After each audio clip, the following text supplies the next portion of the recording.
Assalamualaikum warahmatullahi wabarakatuh. Alhamdulillah. Alhamdulillah. Saya menyampaikan 6 bulan yang lalu pada bulan September tatkala pergelangan Syekh patah. Terhitung dari tanggal itu sampai dengan hari ini 6 bulan. Secara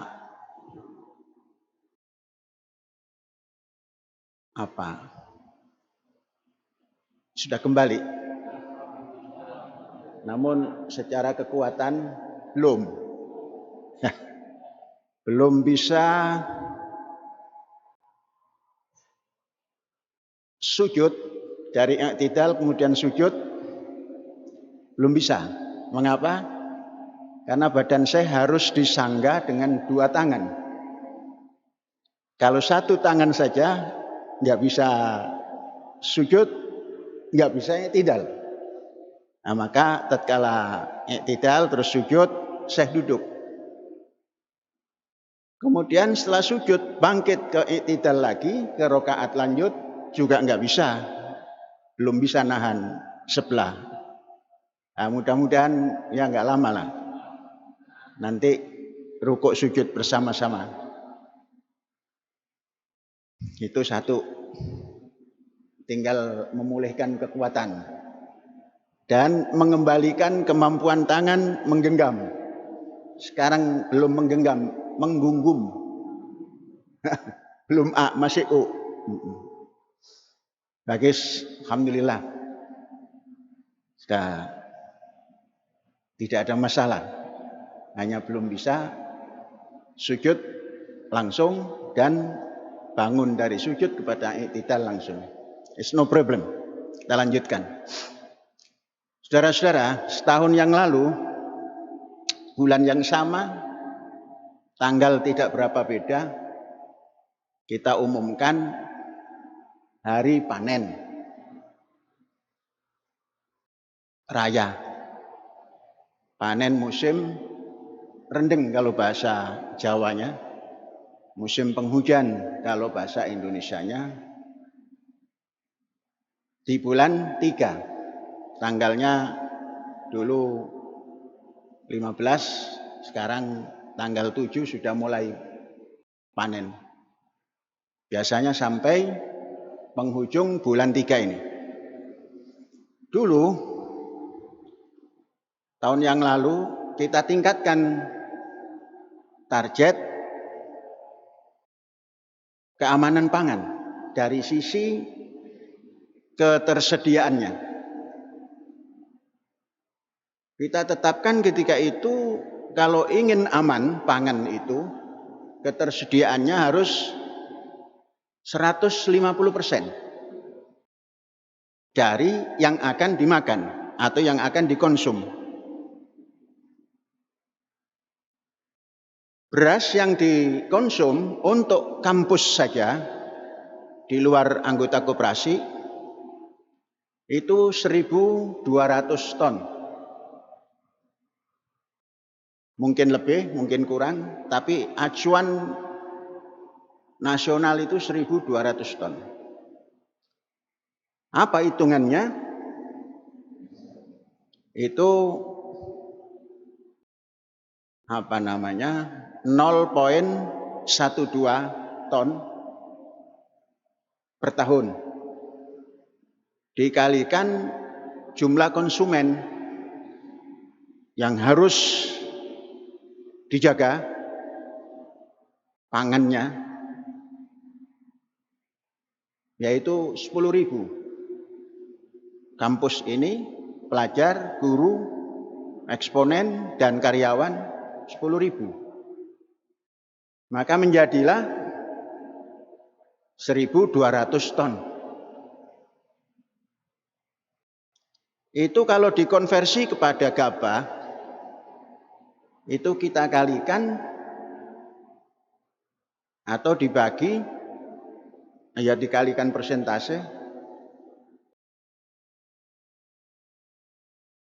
Gabah keringnya menjadi 1.200 dibagi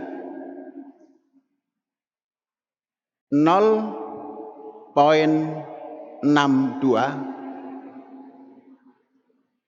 atau ya coba berapa itu? 1.200 dibagi 0,625 kali 100. 1.900 berapa?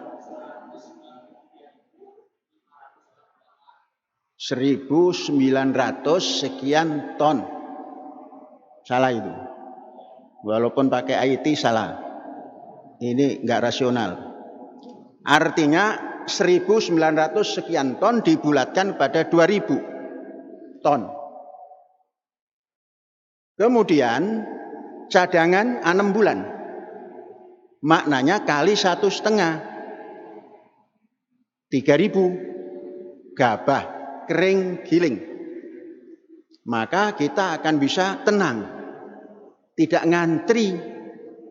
Coba bayangkan kalau kita tidak punya stok pangan, ngantri untuk 10.000 mencari beras harga murah sambil tidak berkualitas, bagaimana muka kita?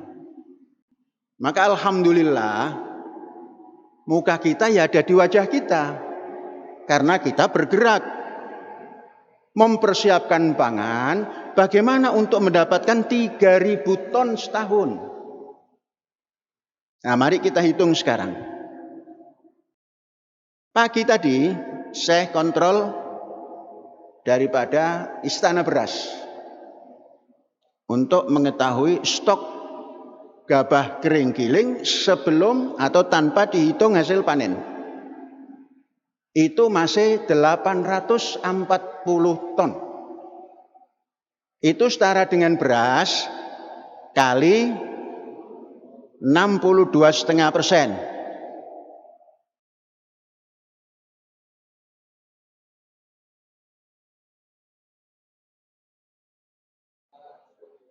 $525 itu kurang lebih 5/4 bulan. Ya kan? Tepat kan itu? 5/4 bulan kurang sedikit kepada 6 bulan. Nah, maka kita masih punya stok aman. Belum ditambah daripada panen. Panen nggak usah kita hitung dulu, nanti las kita hitung.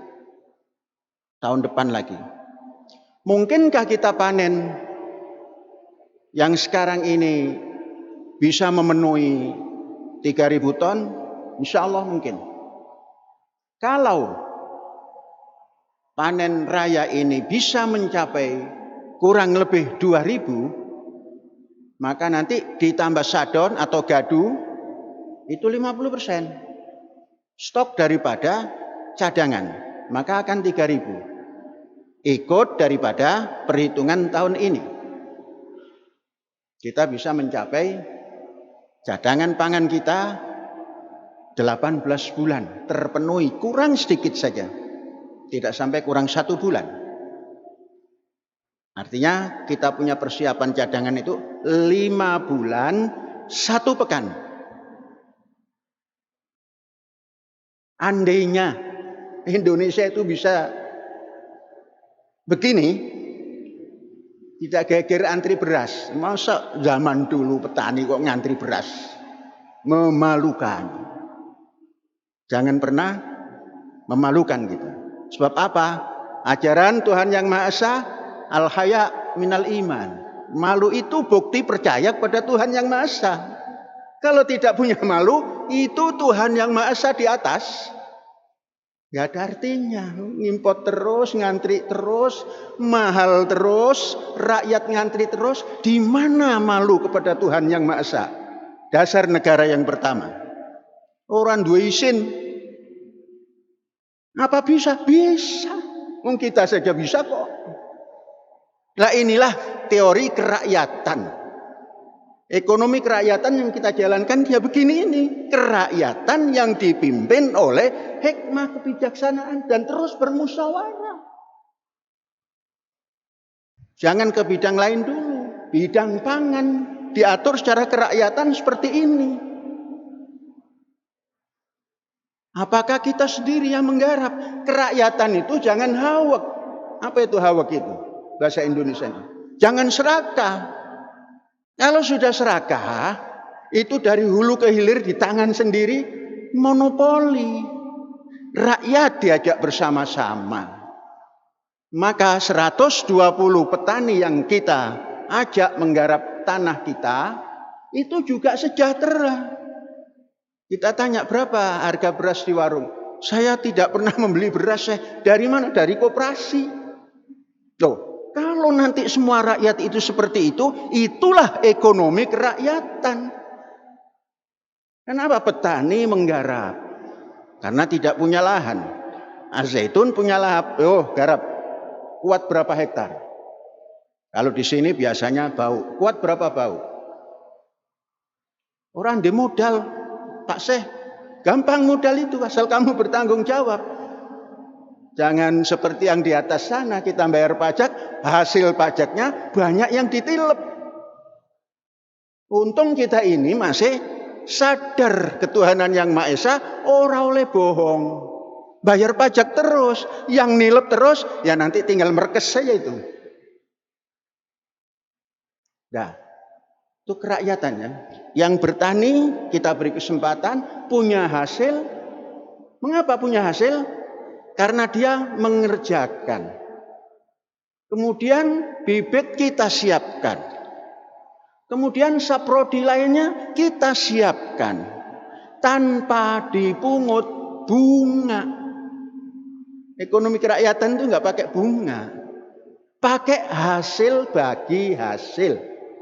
Itu ekonomi kerakyatan. Setelah dipungut daripada modal ditetapkan harga pupuk sekian, kamu cek di mana-mana, ya sekian. Harga bibit sekian, yang bagus, yang jelek jangan dipakai, hanya sekian. Terus semuanya, traktor dan lain sebagainya disiapkan. Makanya petani kita yang kita himpun di dalam P3KPI, petani paguyuban, petani penyangga ketahanan pangan Indonesia, boleh dikatakan tidak tidak memalukan. Punya hasil cukup bagus. Untuk kita, karena semua hasil yang diambil, yang dihasilkan setelah dibagi dua, petani menjual ke kampus. Berapa harga? HPP. Harga apa?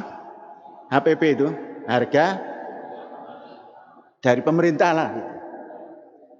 Harga patokan pemerintah.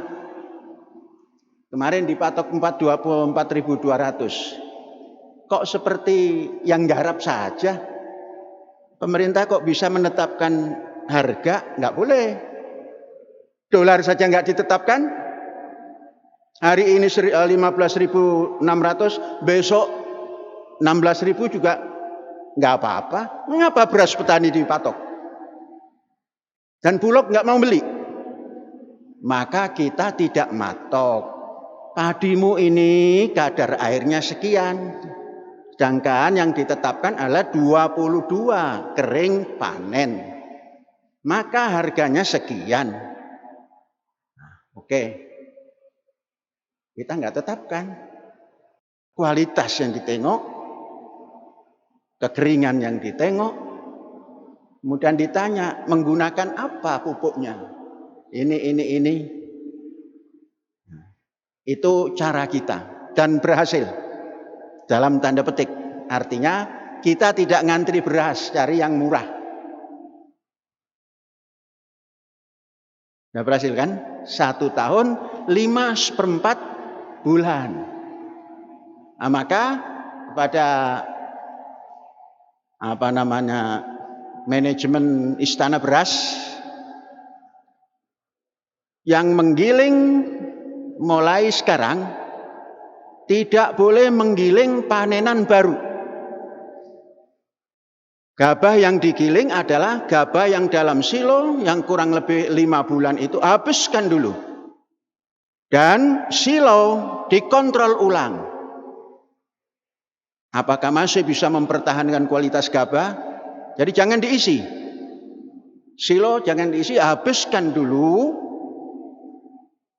Nah, terus baru nanti setelah itu diisi. 5 bulan cukup untuk menata ulang silo kita. Kemudian penggilingan itu ada 2. Jangan dicampur antara beras lama, gabah lama dengan gabah baru. Pisahkan, menggilingnya pisahkan. Beras yang dikirim keluar, anggota koperasi dan lain-lain yang jumlahnya banyak, ambil dari padi baru. Supaya warga kita bisa menikmati padi baru. Saudara-saudara, ini miniatur. Kalau ingin Indonesia ini menjadi surga beras, ya caranya seperti ini. Artinya punya stok 6 bulan dari panen pertama ini. Nah, kemudian cuci gudang nanti. Ini katakan ini Indonesia besar. Cuci gudang yang 6 bulan ini diekspor. Karena punya stok lagi. Jadi cuci gudangnya, ekspor saja. Kan bagus itu. Nah, mudah-mudahanlah nanti ada yang bisa ngatur seperti itu untuk Indonesia Raya ini. Supaya betul Indonesia tanah yang kaya, gimana? Tanah kita yang mulia, di sanalah kita berdiri untuk selama-lamanya. Kan begitu toh? Tidak. Untuk menetapkan pangan 1 tahun dengan keamanan 6 bulan penambahan stok tercapai. Sekarang mari kita meningkat. Seperti apa kualitas beras yang bagus menurut lidah internasional? Kalau kita kan hari ini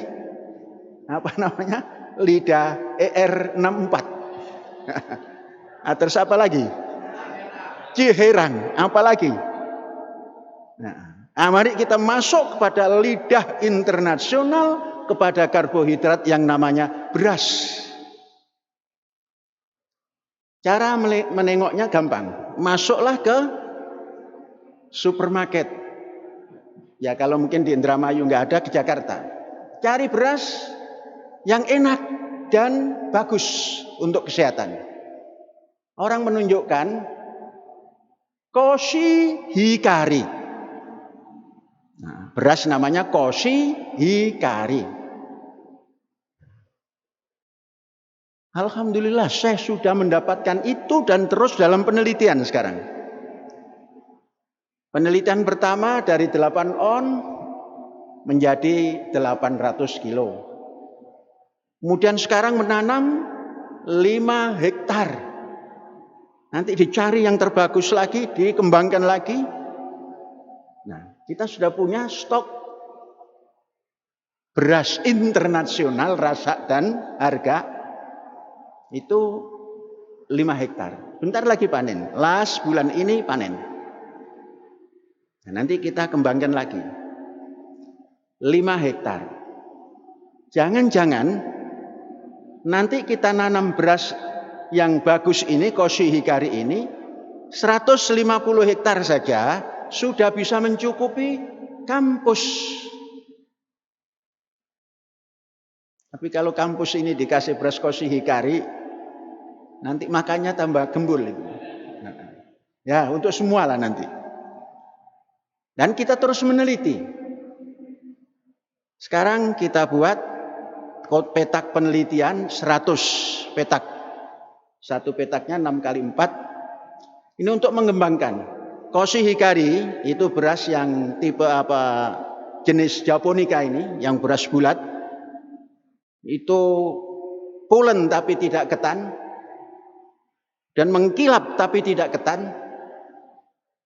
Kita makan seberapa saja kuat. Dan bagus. Menurut nilai pangannya. Kalau ini nanti berhasil, saya ingin mengembangkan satu butir gabah itu menurut teori ilahi habba ambatat sab'a sanabil, keluar 7 malai, fi kulli sumbulatin mi'atu habba, satu malai 100 bulir. Namun Tuhan Yang Maha Esa memberikan isyarat, wallahu yudha'ifu liman yasha. Allah akan melipat gandakan pada siapa saja yang dikehendaki. Siapa yang akan dilipatkan? Wa ma tasyaun illa ayyasha Allah. Orang yang mau, pasti Allah mau. Maka kita mau, mudah-mudahan Allah melipatkan. Dari 100 biasanya lipat 3. Kalaulah nanti sampai lipat 5 boleh. Atau lipat 7. 100 kali 3 kan 300. Nah, kemudian sab'a sanabil, lipat 3, 21. Coba hitung. 21 malai. 21 kali 300. Dibagi 1000. Kali 26. Dibagi 1000.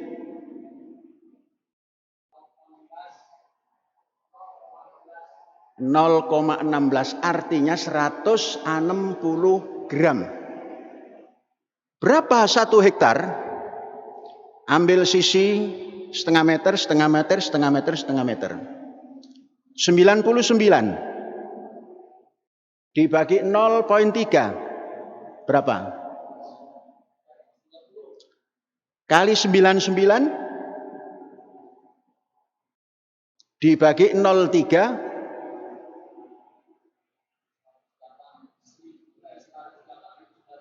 100. Nah, aman 0 kali 0,95. 5% kita hapus.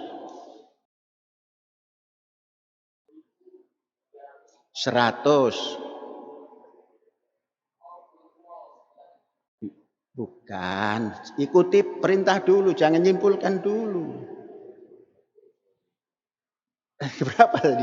108 kali 0,95 berapa? Nah, sudah. 103.000 titik tanam dalam setiap hektar yang produktif. Kali 0,16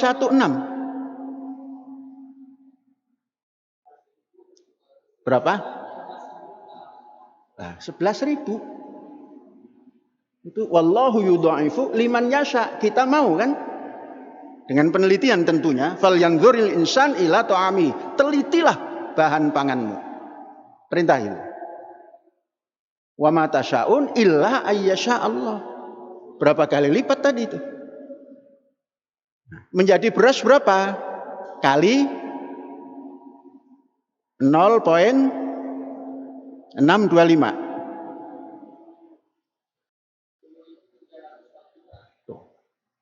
10 ton. Itu Koshi Hikari. Kalau dijual di pasaran umum $2.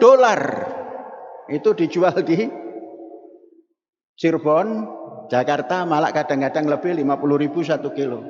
Jangan mahal-mahal. Kalikan 1,25.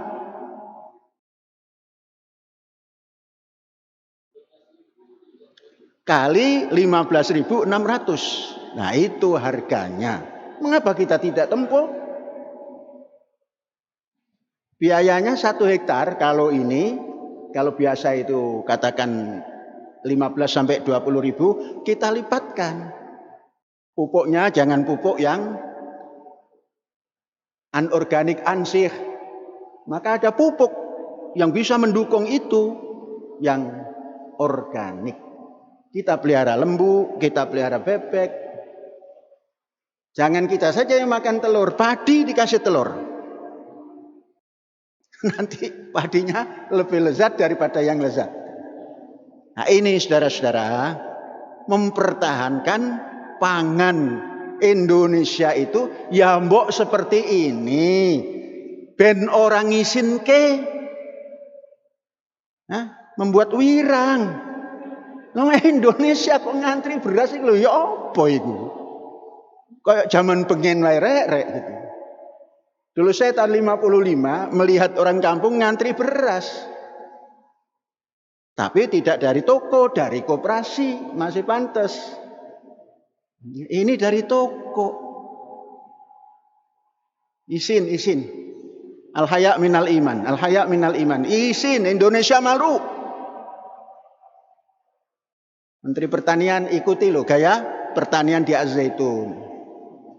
Ini kan rakyat juga ini, yang mbok niru rakyat. Ojo niru importer. Nah, itu kan baru karbohidrat ya. Bagaimana dengan persediaan nutrisi yang bersumber daripada protein hewani? Kalau protein nabati sudah, tempe jangan tanya. Karena tempe membuat sendiri. Gonjang-ganjing kedelai kita tidak ikut. Karena kedelai selalu ada di kampus kita. Tempe tidak pernah terganggu. Tahu tidak pernah terganggu. Kecap tidak pernah terganggu. Karena kita adakan sendiri. Dan dibikin sendiri. Nah itu protein nabati. Bagaimana hewani? Hewani yang bersumber daripada ikan. Sekarang ikan tangkap. Artinya ikan laut. Itu pun kita pilih. Kalau ikan lautnya ikan teri memang bagus. Tapi susah membaginya. Nah, dipepes. Ada yang kebagian 100, ada kebagian 50. Banyak bumbunya, kurang ikannya. Nggak adil. Maka kita cari sumber ikan yang besar. Kita buat kapal tunda ditaruh di Indonesia bagian timur. Kita ambil 1 bulan 4 kontainer. 1 kontainernya 12 ton. Nah 12 bulan kan banyak kontainer. Nah, sehingga pangan kita sisi ikan cukup. Kita makan lebih daripada 40 kg per tahun. Telur tidak kurang. Tiap hari nggak anak-anak makan telur ini? Kalau nggak tiap hari, sepekan 3 kali itu ada. Daging tidak kurang karena kita punya ayam. Cukup kita makan, lebihnya dijual. Kalau ayam terus, bisanya hanya berkokok. Nah, kalau ikan terus, bisanya hanya melihat televisi Indosiar. Karena Indosiar lambangnya ikan. Nah, kita kepala banteng. Apa itu kepala banteng? Sapi. Daging sapi ada. Ya kalau enggak sebulan sekali, 2 kali. Daging kambing ada. Jadi alhamdulillah karena itu disiapkan sendiri. Fal yanzuril insan ila ta'amihi. Telitilah wahai manusia panganmu. Anna sobabnal ma'a sobah. Bagaimana itu mendatangkan air? Ini tahun ini akan kekurangan hujan. Siap-siap. Mulai sekarang bagaimana mengatur irigasi tanpa ada hujan bisa mendatangkan air. Tahun ini konon menurut BMKG kurang hujan. Sumber air hujannya kurang. Jangan khawatir, waduk-waduk kita jangan bocor. 3.000 ton harus kita persiapkan air. Dan mudah-mudahan tahun depan dari 5 hektar kita nanam koshi hikari bisa menanam minimal 100 hektar. Tadi itu bisa mencukupi. Dan nanti koperasi kalau sudah ada koshi hikari tidak boleh makan beras impari. Berasnya koshi hikari. Ya memang meneliti itu nggak bisa cepat. Kata Konghucu, ibu lai step by step tatau mutiti akan sampai. Nah, mari kita teliti terus dan kita harus meneliti dan melihat apa yang kita perbuat. Teliti buat capaian, kemudian dievaluasi. Nah, sekarang kita mengevaluasi persiapan pangan, alhamdulillah bisa mencukupi dan kesediaan cadangan terpenuhi. Inilah yang harus kita syukuri. Kemudian yang kedua, saya mendapat telepon dari Pak Muldoko, Jenderal TNI. Beliau mengabarkan bahwa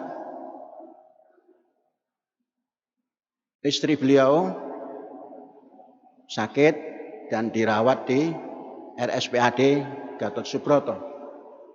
Beliau menyampaikan mohon doa bersamanya untuk kesembuhan ibu. Mari kita bacakan Al-Fatihah.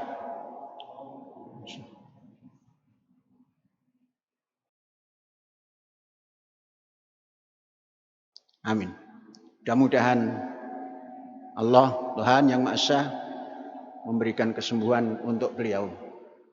Dan juga mendapatkan kabar bahwa mertua Pak Muldoko, artinya ibu daripada istri Pak Muldoko, wafat 2-3 hari yang lalu. Kita salat gaibkan nanti.